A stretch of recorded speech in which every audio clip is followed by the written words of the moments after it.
Chapter 10 4 months before integration. The mixture of hay and potato slices sizzled in the pan. Caramel inhaled deeply and felt his stomach rumble in anticipation of dinner. He hadn't felt this relaxed in a long time, enjoying the simple pleasure of cooking an evening meal. Somepony knocked on his front door.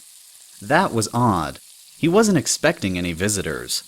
Mom and Dad seldom showed up unannounced, and his friends were usually a lot more boisterous than the decidedly timid knock that he'd just only been able to make out over the sound of his sizzling meal. He took it off the fire and placed it in the oven instead, then trotted out into the living room. Whoever it was knocked again, more urgently this time. "Coming!" he called out. "Just hang on!" After fumbling with the keys for a moment, he opened the door and said, "Hey there, good evening." The rest of his words died off when he recognized the Pegasus standing outside. "Hello, Caramel." Sassaflash smiled meekly. "May I come in?" Oh, Hayseed, she's back? What do I do? What do I do? What do I do?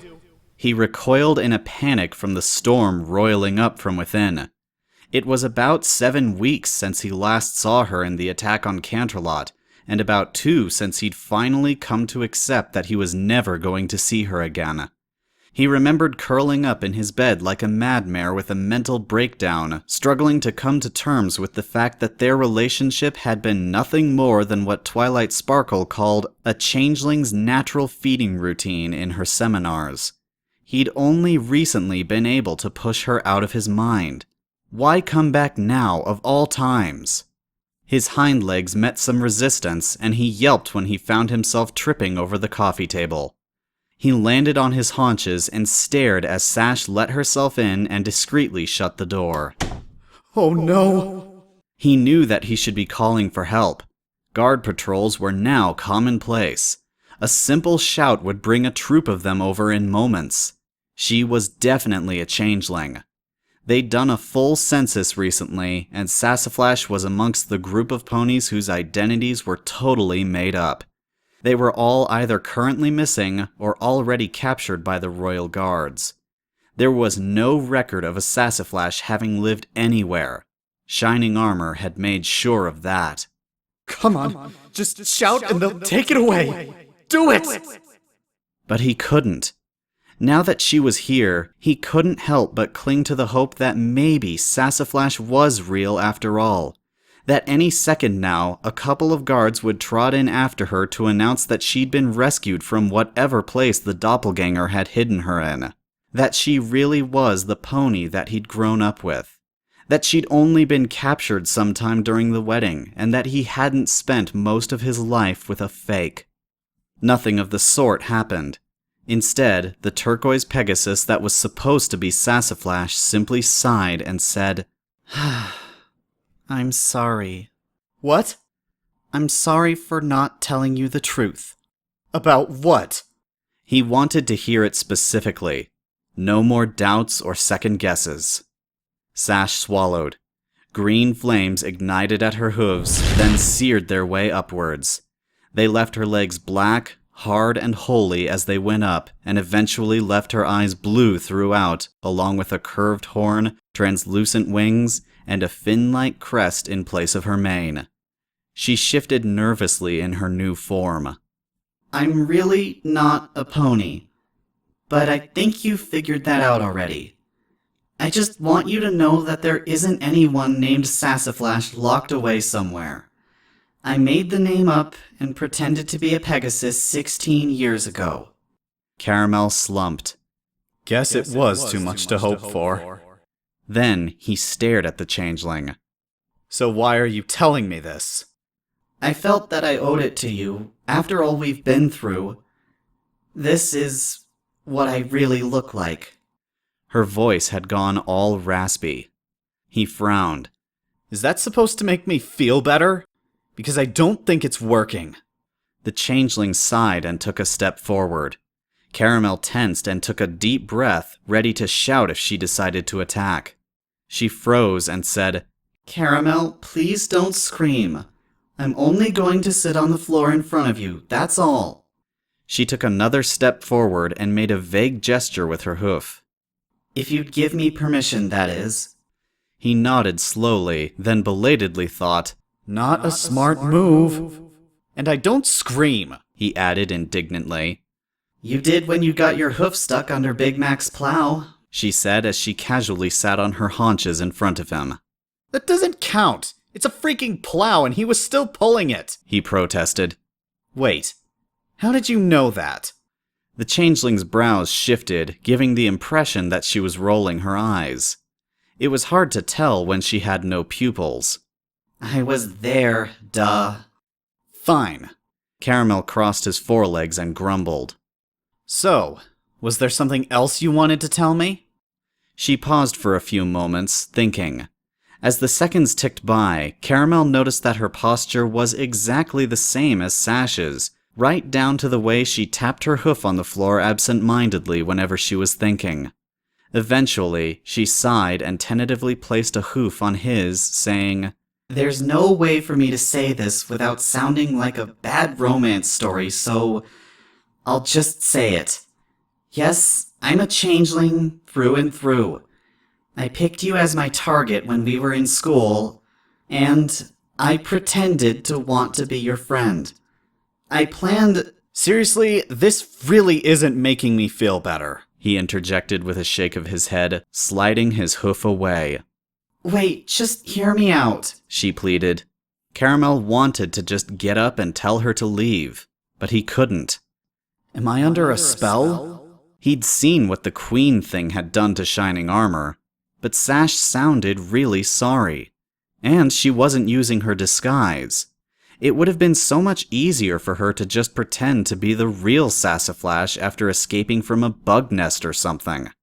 Revealing her true self seemed counterproductive, and if she meant to trick him into forgiving her and accepting her once more, she couldn't possibly believe that he was that stupid, could she? Wait, isn't that exactly what she's doing? If she's lying, I should really be insulted. If she's not, I've got a bigger problem. How can I tell? He was starting to get a headache. But before he could think of an answer, Sash had apparently taken his silence for acquiescence. I started liking you. And when we got older, I started... She paused, apparently searching for the right word. Really liking you. Her eyes widened as if she'd realized she'd said something stupid, and she growled in exasperation. Ugh, it sounded a lot better when I was thinking about it. I mean, I started needing you. I loved you. I needed you to love me. Not because I was hungry, it was something else. Her eyes suddenly brightened. Remember that night when you asked me to be your special somepony? Uh-huh, he said cautiously. Sash was smiling. It made me feel happy. You made me feel happy.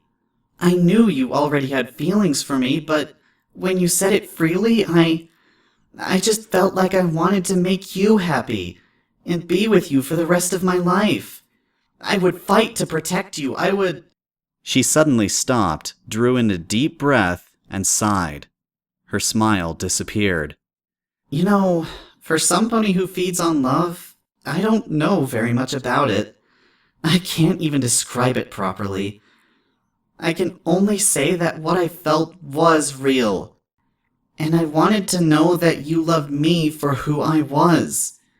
That you would love me even if you knew what I was. So why didn't you tell me? He asked because he didn't want the silence to grow awkward. He already knew the answer. I wouldn't have told me either. I wanted to, but I chickened out every time. She chuckled. I mean, I know you. You would have freaked out. And you don't think I'm going to freak out now? I mean, come on! Caramel threw his hooves up into the air. You don't know what I went through after Shining's wedding! I thought you'd been replaced like the others! He continued to let his voice rise, even though Sash was cringing. And when they told me that there was no such pony as Sassaflash, He stopped when he realized that his eyes were wet. Darn it, not now! Caramel, He silenced her with a glare. I thought that you weren't real. I thought that I'd been lied to for years! They weren't lies, she whispered. Why should I believe you now? Sash's ears drooped. Even her crest and wings seemed to wilt. She stared at the floor for several moments before finally saying, You're right.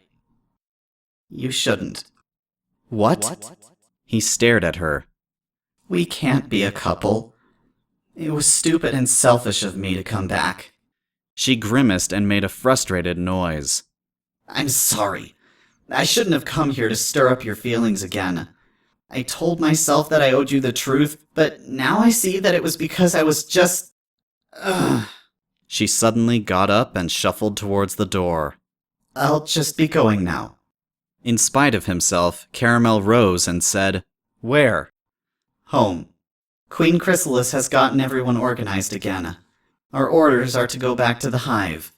She unlocked the door and pushed it open. A cold draft blew in, and she froze for a moment before shutting it. She then looked at him and gulped. Caramel, I'm sorry. He could see that her eyes were turning a darker shade of blue at the edges, almost the same way Somepony's eyes would turn red when they were crying, and her raspy voice sounded brittle, as if each word hurt. I hope that you'll find someone else who can be the special somepony that you deserve. It isn't me, and I'm sorry for pretending that I was. He tried to say something, but the words stuck in his throat. Sash turned away, and green flames engulfed her body. A few seconds later, an unfamiliar, gray-coated mare stood in her place, and she pushed the door open once more. But just before she darted out, she turned back to him. Her pony eyes were tearing, and she murmured in her original voice, Goodbye, Caramel. You won't ever have to see me again. Caramel didn't know how long he'd been staring at the empty doorway for, but his house had already grown chilly by the time he realized it. He shivered and hurried to shut the door, then trudged back into the kitchen. His dinner had long since grown stale. He ate a few mouthfuls just to give himself something to do other than think. It didn't work out very well. Why did she have to come back? He wanted to just forget about her, bury the memories deep and hope that he'd never have to dig them up again. But he couldn't help listening to her voice in his mind. Her last words left a terrible emptiness in his chest. A part of him was glad that she'd made it easy for him and just gone, but at the same time, the rest of him couldn't bear the thought that he was never going to see her again.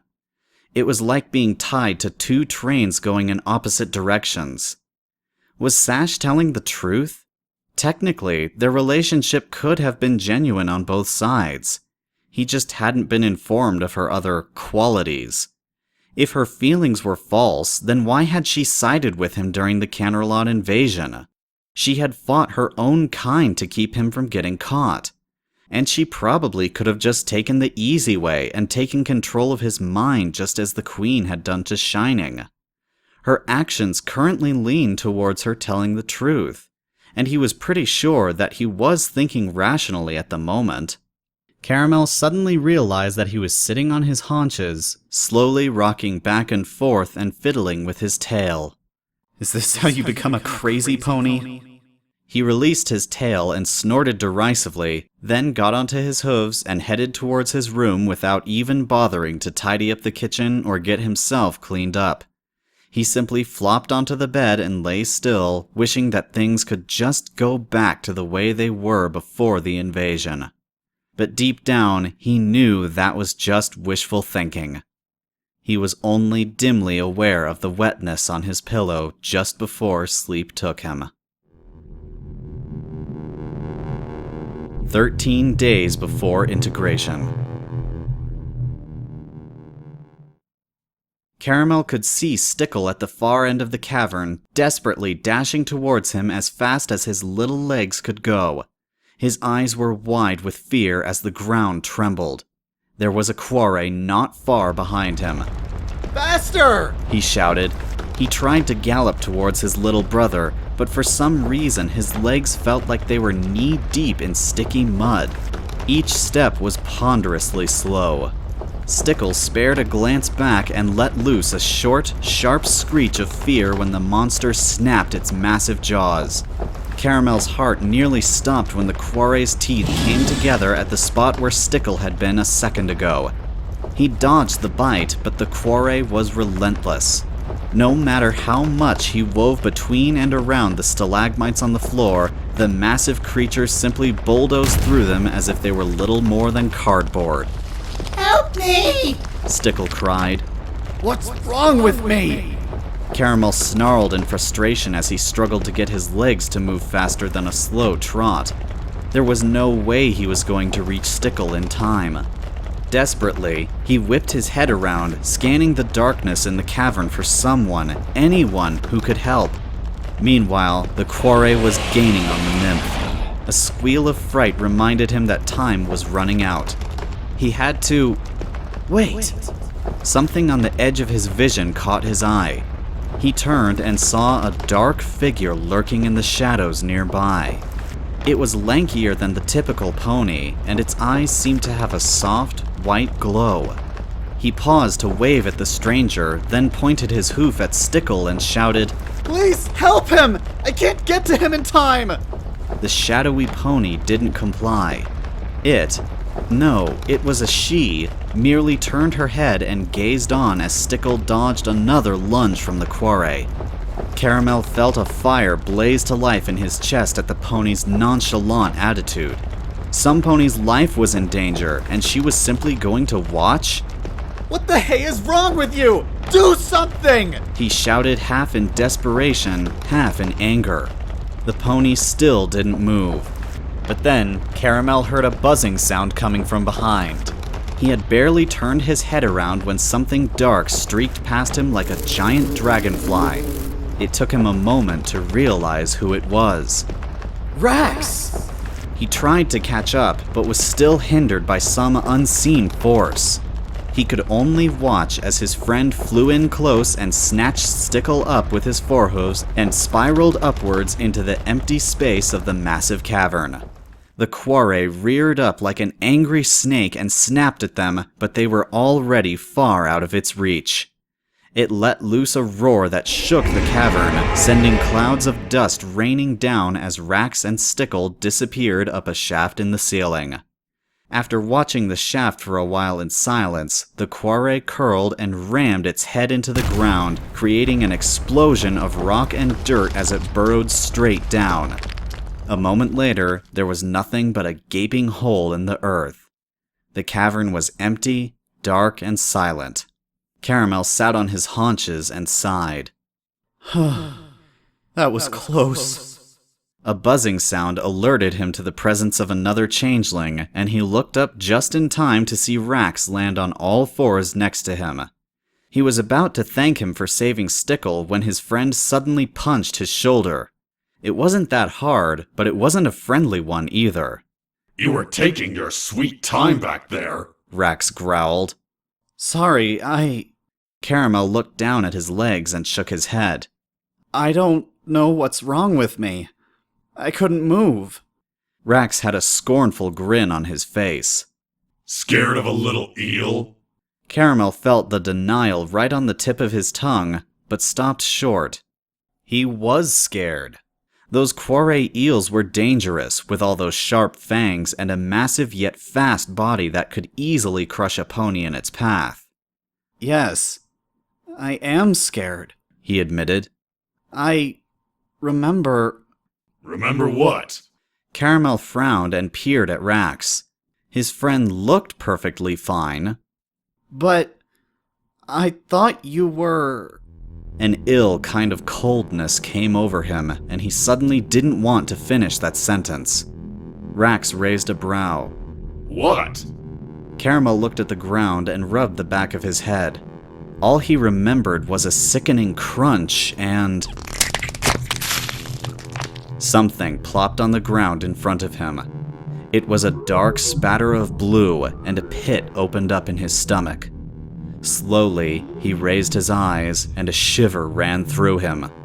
Rax was bleeding from gashes and cracks in his carapace. A whimper escaped him when he tried to say something. Rax raised a broken foreleg to look at it, and his quizzical expression disappeared. He then turned to Caramel, eyes wide with fear, and said, What happened to me? Caramel shook his head. This isn't happening. His friend suddenly made a gurgling sound and clutched his fractured chest before toppling over. He lay on the ground, choking and gasping for air. A moment later, he started coughing up water. No! No, no, no! Caramel knelt by his side, but was stumped as to what he was supposed to do. He didn't know first aid, and nothing was making any sense. He remembered that... No. Rax was looking at him in bewilderment, as if Caramel was the one causing him pain. Oh, sweet Celestial, somebody please help me! He pleaded silently. Now that he remembered, he didn't want to say it. The thought of telling Rax the truth had a weight of finality to it, that he could never take it back if he did. Enough, said a female voice. Caramel felt something cold touch his shoulder. He yelped and whirled around and saw the figure from earlier withdraw the hoof that she had placed on him. Normally, he would have liked to give her a piece of his mind for violating his personal space in such a startling manner, but Rax's suffering took precedence. She might be able to help. My friend's in bad shape, he quickly said, beckoning her closer. Can you... Be still, she simply replied. None of this is what you think. What are you talking about? He cried, raising his voice and pointing a hoof at where Rax lay. He needs help, can't you see? He stopped short when he looked at the place where his friend had been.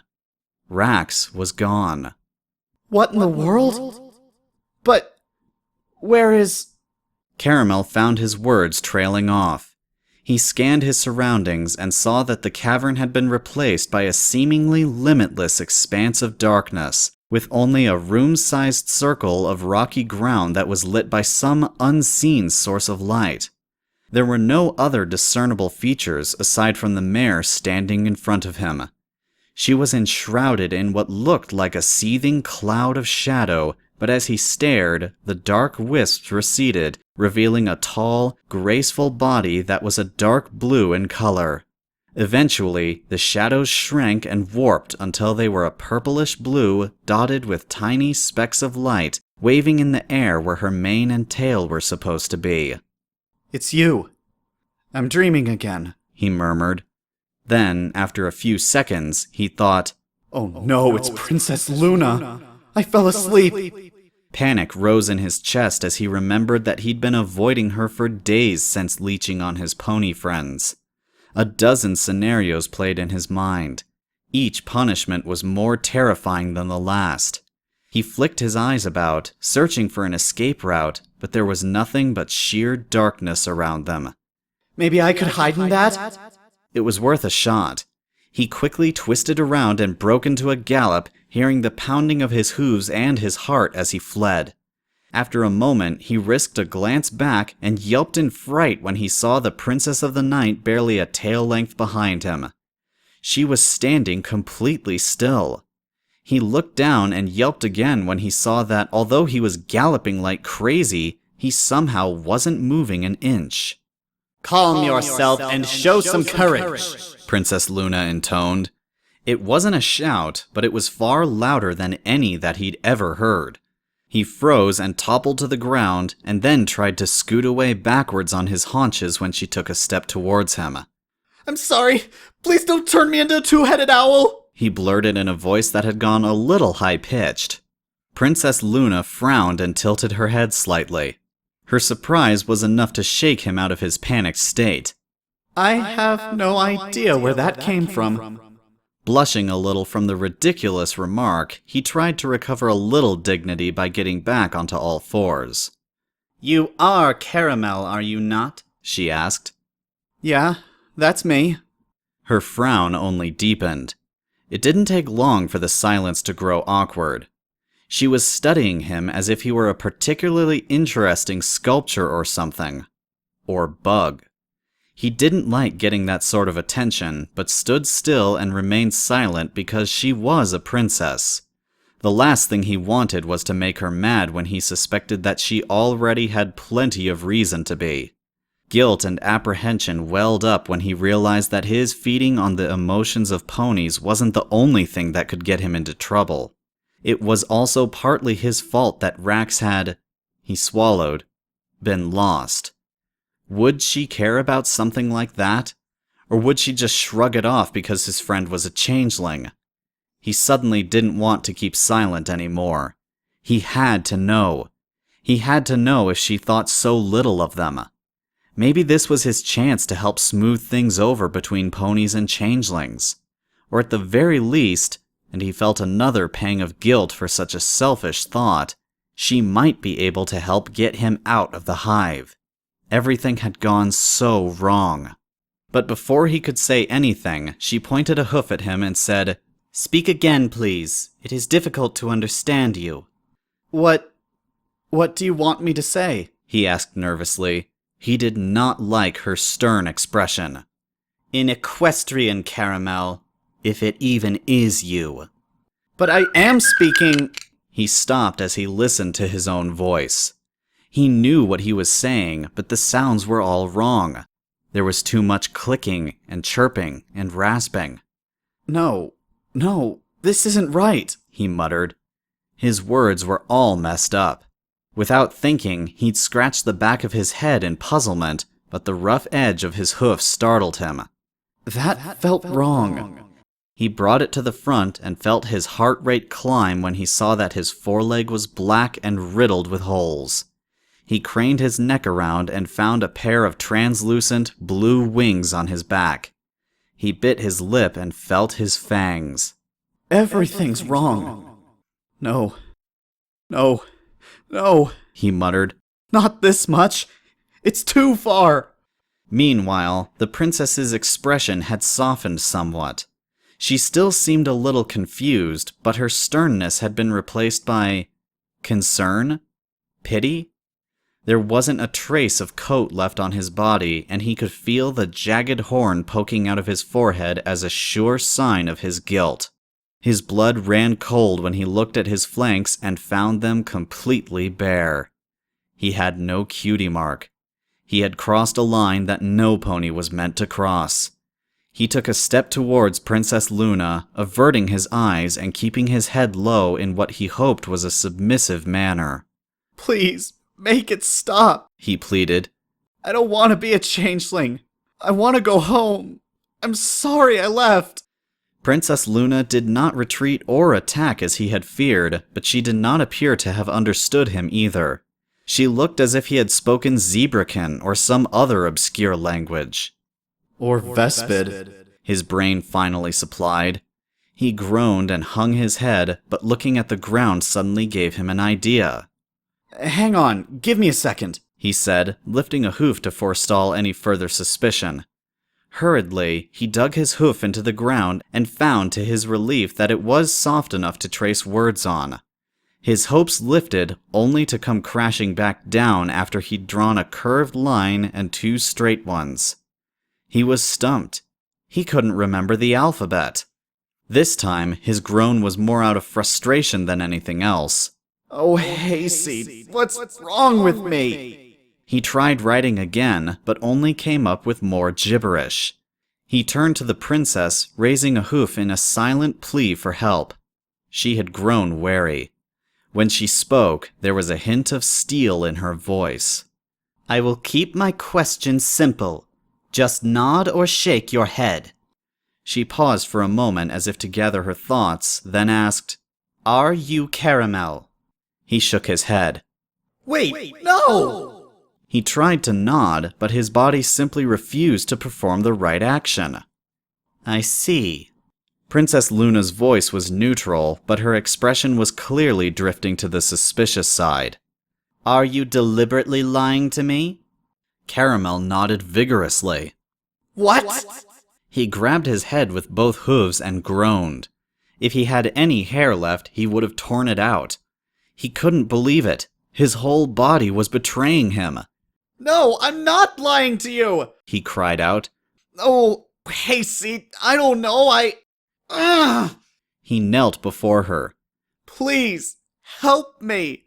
I don't know what to do! For a while, the princess was silent. His heavy breathing sounded awfully loud in the empty darkness. Her expression was guarded again, and it was hard to tell whether she believed him or not, if she'd even understood a word he'd said. Eventually, she placed a hoof gently on his shoulder and gently said, "Your words are foreign to me, but I believe that there is more to your predicament than I can see. Whatever your reasons for joining them, you should know that there are ponies who miss you and are waiting to welcome you home. I know not what those creatures have done to you, but rest assured that I still consider you my subject, my little pony. I believe that your heart is still in the right place." "Thanks," he whispered. It was as much as he could have hoped for given the situation. She believes me. Now, in order to... She stopped midway when a tremor ran through their surroundings. Caramel tensed up when he heard the distant roar of a quarry eel and cast his eyes about, searching for any sign of its approach. The darkness beyond the patch of visible cave that they were in remained impenetrable, but as he looked on, he found that the details of the ground that they were standing on were growing indistinct and rippling, as if he was looking through cloudy water. He turned to the princess and realized that the same was happening to her. Or is it just happening to me? He glanced down and found that, aside from being a full changeling, his body wasn't distorted like his surroundings. His relief was short-lived as he suddenly recalled that he was supposed to be receiving instructions from Princess Luna. "Hang on, Your Highness, you were saying something?" he asked. Princess Luna said nothing. Her eyes were glowing white and she was floating up into the air even though her wings weren't flapping. Gale winds swirled at the edge of darkness around them, causing her mane to billow out. She seemed to grow darker as she rose, until he realized that it was because the source of illumination was directly behind her, up in the sky. The moon was massive. It grew and grew until it nearly filled his entire field of vision, and he gaped as the princess ascended to it, shrinking into a black speck before a vast circle of brilliant white. Too late, he realized that she had been speaking to him, but the words had been lost in the roar of the wind. The black shape flashed, and suddenly the moon had a shadow in the shape of a mare's head on its surface. And that was when the ground which he was standing on exploded. He was thrown upwards in a shower of rocks, and when gravity took over, he found himself plummeting into the gaping maw of a quarry eel. It was a bottomless purple hole rimmed with teeth and coated with slime. He opened his mouth, but couldn't scream.